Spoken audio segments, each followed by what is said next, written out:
Hi, இது just ஒரு information black தான். இது டி நகரில் விஜயா மாலில் வந்து ஜுவல்லரி சேல் போட்டிருக்காங்க. அதாவது லைட் வெயிட் ஜுவல்லரி.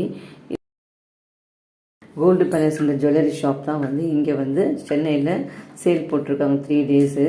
நேற்று ஃப்ரைடே, சாட்டர்டே, சண்டே, நாளையோட லாஸ்ட் டே. ஜுவல்லரி கலெக்ஷன்ஸ்லாம் அவ்வளோ சூப்பராக இருக்குது. லைட் வெயிட்டில் பார்க்க நல்லா பார்வையாக இருக்குது. பட் அதெல்லாம் வந்து லைட் வெயிட் அண்டு கம்மி கிராமில் தான் இருக்குது. நல்லா இருக்குது. இந்த பாருங்கள், வந்து 1.25 சவரன் தான். அது பார்க்குறதுக்கு நல்லா பார்வையாக இருக்குது. கல் வச்ச நெக்லஸ்லாம் வந்து நல்லா சிம்பிளாக அழகாக இருக்குது பார்க்குறதுக்கு. 12 கிராம்லலாம் இந்த பத்து இதெல்லாம் 12 கிராம்ஸ். அதெல்லாம் நல்லா லைட் வெயிட்டாக ஃபேன்ஸியாக நான் டைமண்ட் பிரேஸ்லெட் தான் பார்த்துட்டு இருந்தேன். சேல் வந்து 3 டேஸ் தான். ஆல்ரெடி 2 டேஸ் போயிடுச்சு. இன்னும் ஒரு நாள் சண்டே மட்டும் தான் இருக்குது. வேணுன்றது போய் பார்த்தீங்கன்னா உங்களுக்கும் ஒரு ஐடியா கிடைக்கும். போய் ட்ரை பண்ணி பாருங்கள்.